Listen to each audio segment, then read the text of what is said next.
Shalom. First and foremost, I would like to give all praises, honor, and glory to Yahweh, Ba'ashem, Yahweh Shai, Ba'ashem, Rakakwadash. Double honors to the apostles and elders of Great Millstone who do rule well and teach his truth with honesty and sincerity. Salutations to you brothers around the four corners of the earth that push this truth with honesty and sincerity with great diligence to wake up the hopeful elect of Israel. And double shalom to you, Akim, that come looking like the heathen. But you are in fact of the stock of Israel, and you hold near and dear this truth, and follow the laws, statutes, and commandments to the best of your abilities, wherever you may be scattered. And shalom to the few sincere Agwatim that listen and learn in silence, playing your creation role as the Lord commanded you to, which is in all subjection, reverencing your husbands, being his pillar of rest. So, this your brother Azor from Jim St. Louis, and coming with a video about this earthquake in Myanmar. And this is just a precursor to the great and dreadful day of the Lord, man. This is just a small taste of what the Lord is going to do on that day.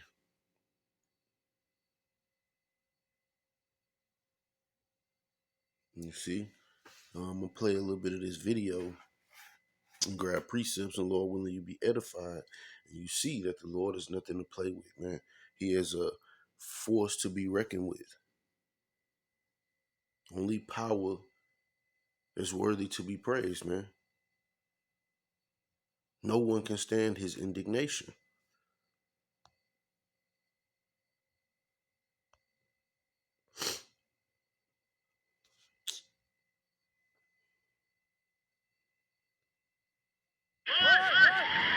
Bangkok, a city where lives are lived in the sky, crumbling. A building collapsing in seconds. Tremors from the epicenter of an earthquake 600 miles away in Myanmar. High-rise pools overflowed. A skyline of lofty hotels, apartments and offices looking suddenly very vulnerable. It was a surreal moment that came without warning. I just started walking calmly at first, but then the building started really moving, and a lot of screaming, a lot of panic, people running the wrong way down the escalators. I went on the street and I looked up, and a building equivalent to this one here was actually, you could see it compared to the next one, it was actually moving. It was swaying, and all the water was coming from the top of the, and that's when it got me, you know. In the city's busy shopping malls, a rush to escape and complete confusion. This government... Hey, and you gotta think, man, Moab and them over there, they build shit right on top of each other and just stack it high in the sky, you know, high in the sky. They build a lot of things way larger in scale than here in the States, man. Even they amusement parks, they have huge, like it goes up hundreds of feet, man. And the same with these apartment buildings, because there's so many of them packed over there. You know, they gotta build like that, or they choose to build like that. You know, so all this stuff come crumbling down, man. This is the slain of the Lord are many. Building was instantly destroyed. A structure about to be completed, reduced to rubble, with construction workers caught inside. I just heard a loud noise crumble, almost like it sounded like thunder, and then I just saw smoke flying out, and it looked like 9/11 to me. This is going to be an incredibly challenging rescue operation, a huge mound of rubble to contend with, lots of dust and now fading lives. When the earthquake hit, dozens of consumers were immediately trapped inside, hit by an earthquake no one was warned about. On the ground, the hurried race to rescue.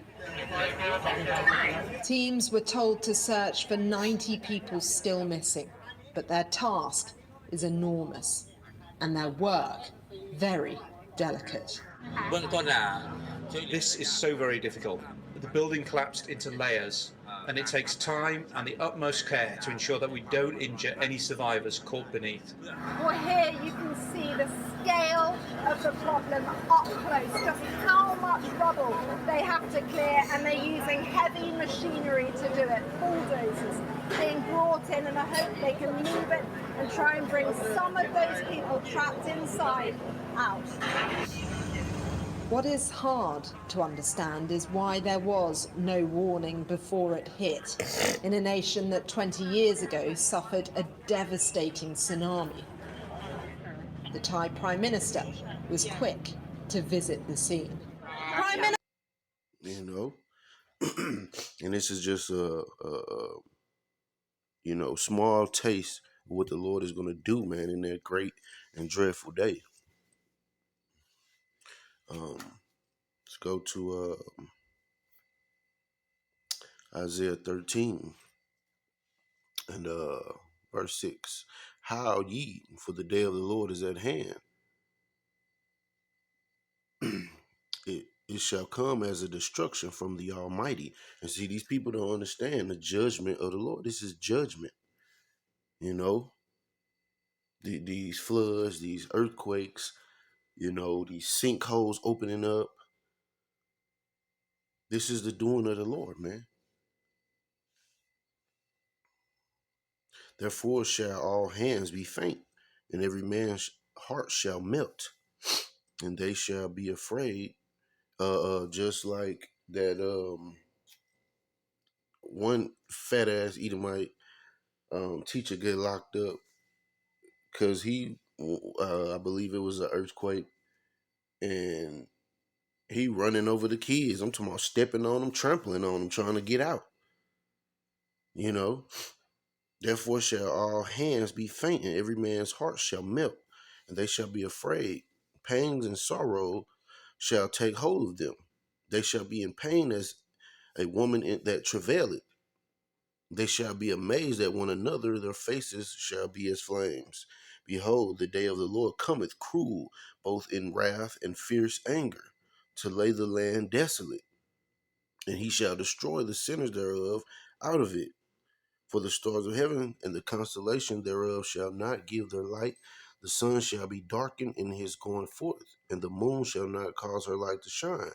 And I will punish the world for their evil, and the wicked for their iniquity.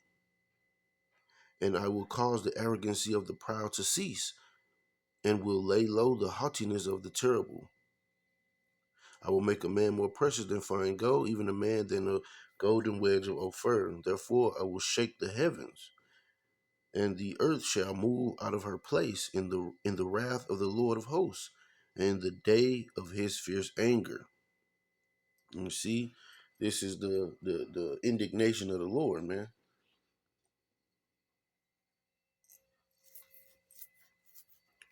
Let's go to 29th chapter.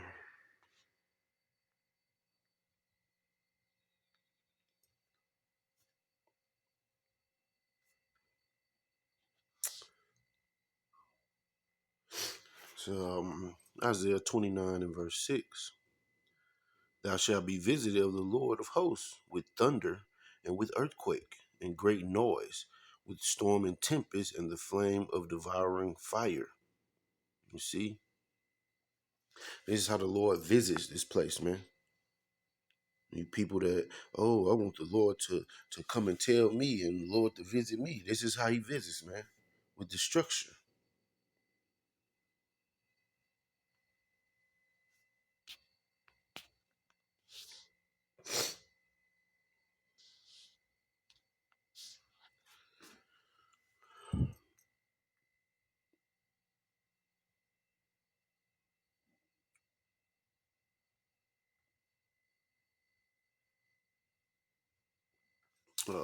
This is Isaiah 66 and 16. For by fire and by his sword will the Lord plead with all flesh, and the slain of the Lord shall be many, You know, though these deaths are in the thousands, man.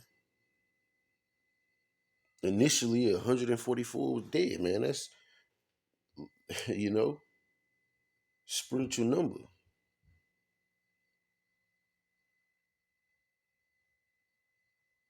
It's the Lord's judgment, man.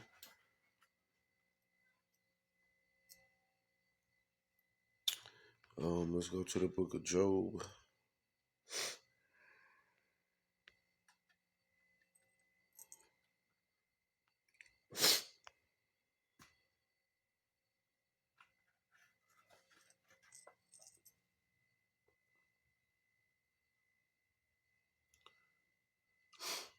This is book of Job, chapter 9, and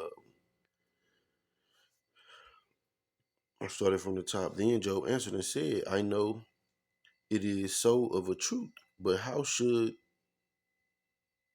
man be just with Yahweh?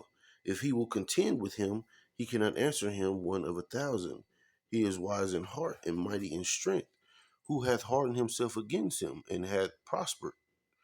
Which removeth the mountains, and they know not, which overturneth them in his anger, which shaketh the earth out of her place, and the pillars thereof tremble.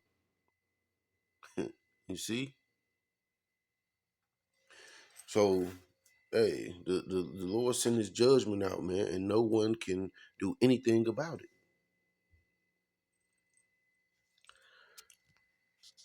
Let's go to Psalms 114.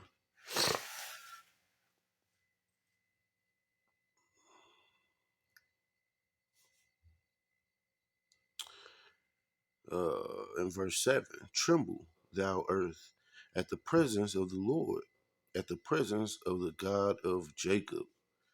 The Lord is only concerned with the Israelites, man. He's not worried about you other nations, man. And you know, in his entirety, he's not concerned with the whole nation of Israel. Only the elect, man.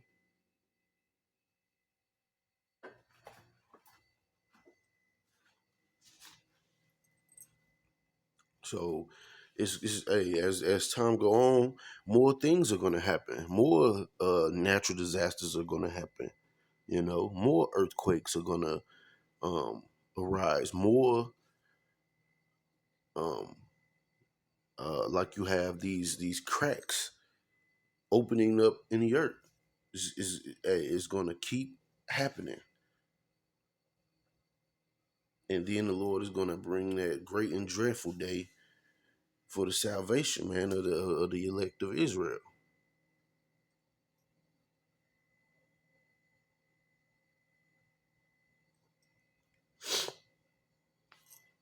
Let's go to the book of Nahum.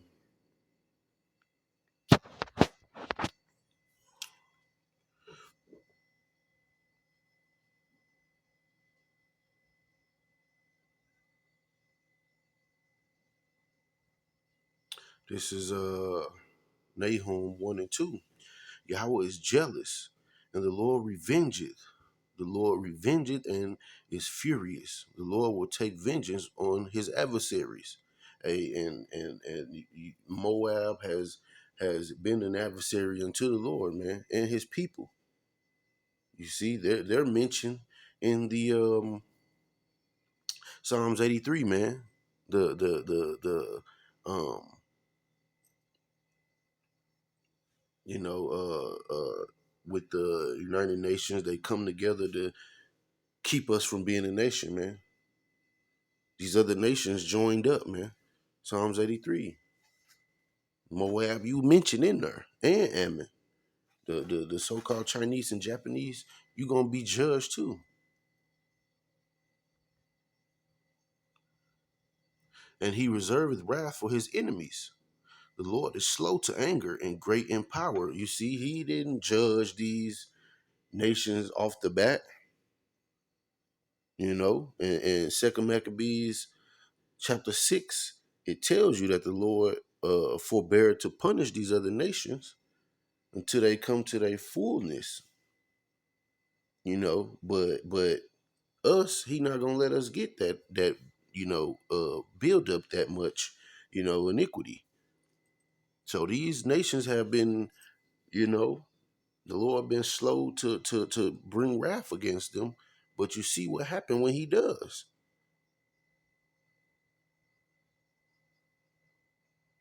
The Lord is slow to anger and great in power, and will not at all acquit the wicked.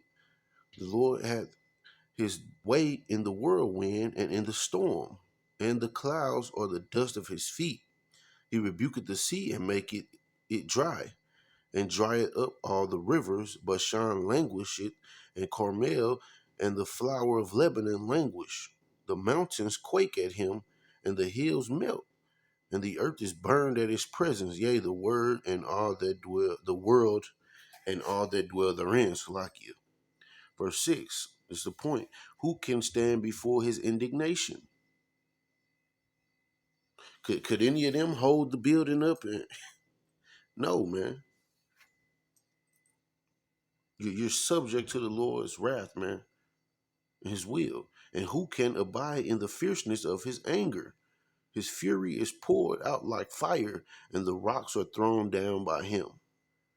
The Lord is good, a stronghold in the day of trouble, and he knoweth them that trust in him. You see? But with the overrunning flood, he will make an utter end of the place thereof, and darkness shall pursue his enemies. What do ye imagine against the Lord? He will make an utter end. Affliction shall not arise up the second time. Hey, so who can abide in the Lord's indignation, man? Those people got taken out, man, and it's the Lord that saw fit for them to be taken out that way.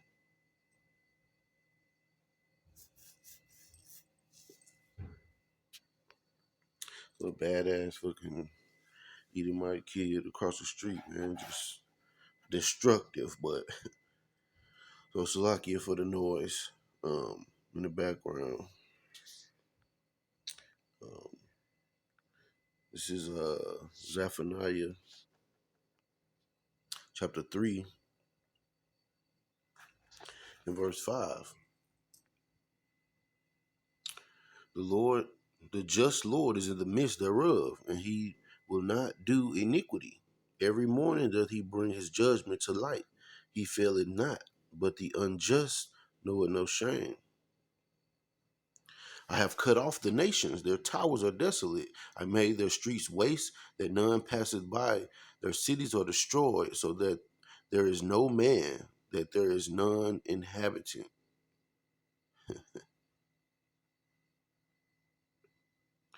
I said, surely thou wilt fear me, thou wilt receive instruction, so their dwelling should not be cut off. Howsoever I punished them, but they rose early and corrupted all their doings. But the point being, the Lord bring that judgment every morning. Every day, man, the Lord is calling somebody home, calling somebody to rest, you know. Let's go to the book of Second Ezra.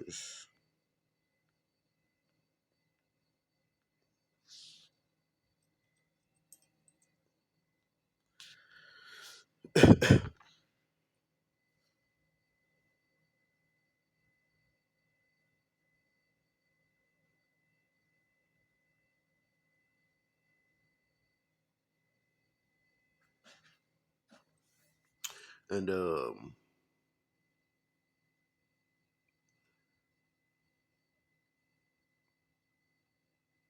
this is Second Ezra 6:18, and it said, behold, the days come that I will begin to draw nigh, and to visit them that dwell upon the earth.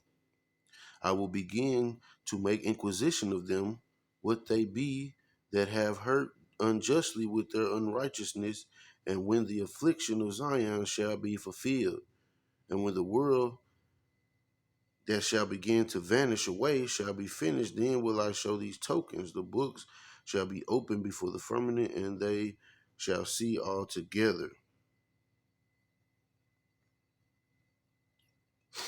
And the children of a year old shall speak, with their voices, and women with child shall bring forth untimely children of 3 or 4 months old, and they shall live and be raised up. And suddenly shall the sown places appear unsown.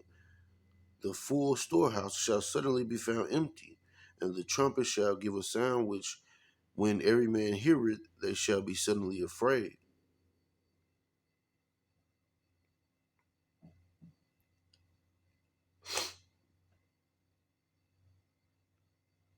Um, let me go over to the ninth chapter.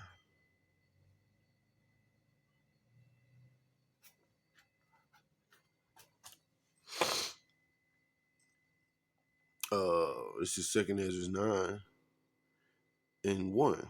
He answered me then and said, Measure thou the time diligently in itself, and when thou seest part of the signs past which I have told thee before, then shalt thou understand that it is the very same time wherein the highest will begin to visit the world which he made. Therefore, when there shall be seen earthquakes and uproars of the people in the world, then shalt thou well understand that the Most High spake of those things from the days that were before thee, even from the beginning. For like as all that is made in the world hath a beginning and an end, and the end is manifest. Even so the times also of the highest have plain beginnings in wonders and powerful works, and endings in effects and signs. And every one that shall be saved and shall be able to escape by his works and by faith whereby ye have believed, shall be preserved from the said perils, and shall see my salvation in my land and within my borders, for I have sanctified them for me from the beginning. Like I said, the Lord is only concerned with the elect, man. And they have been sanctified from the beginning. They were predestined to be delivered, man, to be saved.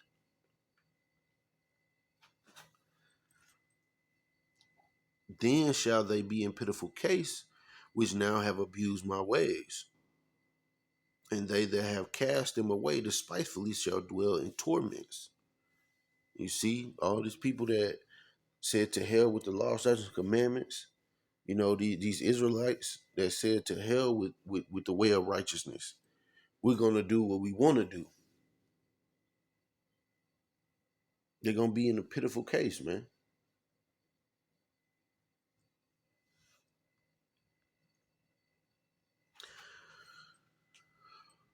For such as in their life have received benefits and have not known me, and they that have loathed my law, while they had yet liberty, and when as yet place of repentance was open unto them, understood not, but despised it. The same must know it after death by pain.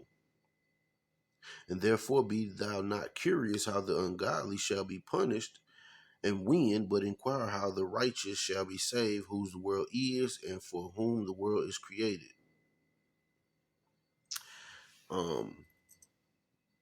Yeah, man, you just got a taste of the Lord's indignation, man.